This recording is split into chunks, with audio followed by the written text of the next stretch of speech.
በኋላ በማንኛውም በፈለገ ጊዜ ከ3 ወር በኋላ ይሁን ከ6 ወር በኋላ ይሁን 2 ዓመቷ እስክትቃጠል ድረስ እንደፈለገ በአሳማኝ ምክንያቶች ባሉት ቁጥር መውጣት መግባት ይችላል። አሳማኝ ምክንያቶች ጉብኝት ሊሆን ይችላል፣ ሚቲንግ ሊሆን ይችላል፣ ዘመድ ጥየቃ ሊሆን ይችላል። ስትሪክትድ የሆነ ነገር አይደለም።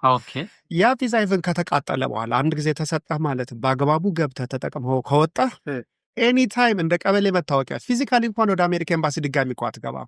ዶክመንት ማቅረቡ ላይ አይጠበቅብህም። ቢዝነስ ላይሰንስ አይልህ፣ ባንክ ስቴትመንት አቅርብ አይልህ፣ የትኛውንም ኮንሲኮንስ አይጠይቅህ። በየ2 ዓመቱ በዲኤችኤል በኩል ፓስፖርትን ትልካለህ፣ ተለጥፎልህ ቪዛ ቤት ነው የሚመጣል። ይታደሳል። በቃ በየ2 ዓመቱ እንደ መታወቂያ፣ በቃ እንደ ቀበሌ መታወቂያ ማለት ነው። የምትከፍላት የተለመደችው $185 የኮቲዋ ክፍያ ትከፈላለች። ቪዛ ፕሮሰስ ፎርሟ ትሞላለች፣ ዲኤችኤል ይቀመጣል፣ ፓስፖርት ተለጥፎ ይመጣልሃል። ብዙ ሰዎች የሚሸወዱት ምን መሰለህ? አንድ ጊዜ ያገኟት ቪዛ በቃ በህይወት ዘመን የማትደገም ይመስላቸዋል።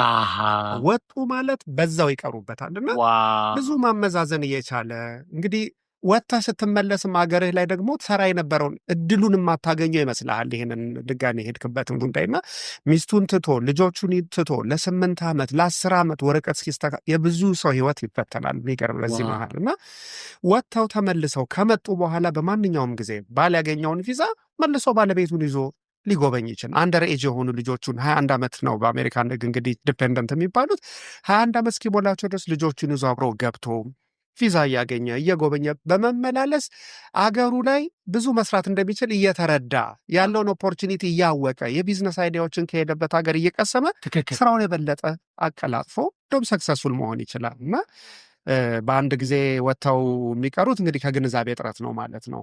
ኢቭን ዩሮፕ ላይ ሲሰጥህ ቪዛ ሸንገን ቪዛ 27 ሀገር ቪዛ ነው የሚሰጠው።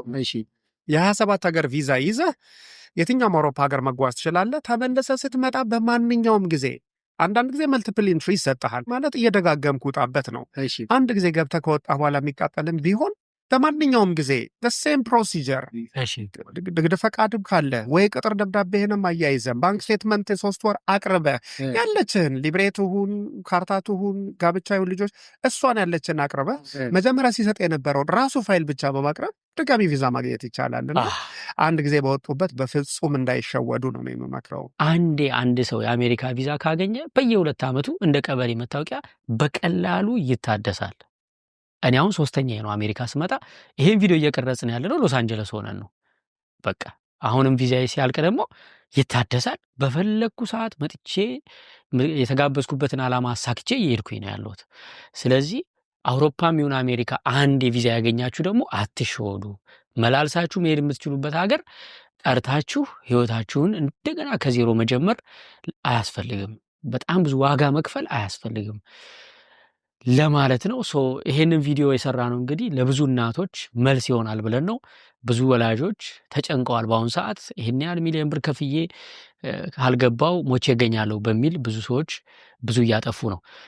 ስለዚህ አትጨነቁ፣ እውነታው ይሄ ነው። አትታለሉ፣ አትሸወዱ ለማለት ነው። እስቲ ኮሜንት ጻፉልን። እዚህ ቪዲዮ ስር በኮሜንት ሐሳባችሁን ገለጹልን። የተሸወዳችሁም ካላችሁ አሁን ያወራነውን ነገር እውነት ነው ውሸት ነው ደግሞ እናንተም ጀጅ አድርጉት። መቼም ኤክስፒሪየንሱ ያላችሁ ሰዎች አላችሁ፣ እውቀቱ ያላችሁ ሰዎች አላችሁ። እናንተም ኮሜንት ጻፉልን። ተመሳሳይ ጥያቄ ካላችሁ በተለይ ዊሊ ባለው ልምድ ሊመልስላችሁ የምትፈልጉት ጥያቄ ካለ ኮሜንት ላይ ጻፉልንና በሰብሰብ አድርገን በቀጣይ እናስቸግረዋለን። አሁን ታዲያ እናንተ ጋር መጥተው ፎርም መሙላት ማማከር ይህን አገልግሎት ማግኘት ቢፈልጉ ወይም ጥያቄ ካላቸው ሰዎች አድራሻ አለ የምትገኙበት? አዎ እንግዲህ 3 ኦፊሶች አሉን በኦፊስ ደረጃ።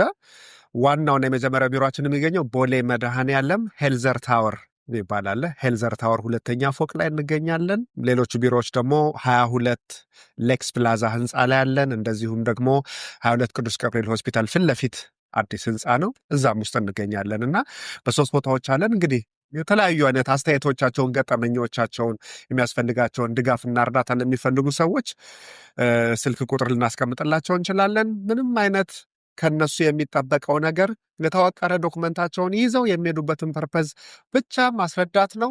የቪዛ አፕሊኬሽን ፕሮሰሶችን የማማከር ስራዎችን አግኝተው ብቻ በቀላሉ መሄድ ይችላሉ ማለት ነው። እንግዲህ ስልክ ቁጥሮቹ 0967 35 01 74 እና መጨረሻው 75 ማድረግ ይቻላል። የእኔም ቤተሰቦች እንግዲህ ዊሊ ኢትዮጵያ ቱር የቲክቶክ ፔጅ አለው። እዛ ላይ የእሱን እንቅስቃሴዎች የጉዞ ፕሮግራምና ማወቅ ከፈለጋችሁ ዊሊ ኢትዮጵያ የቲክቶክ ፔጁን ፎሎ አድርጉለት።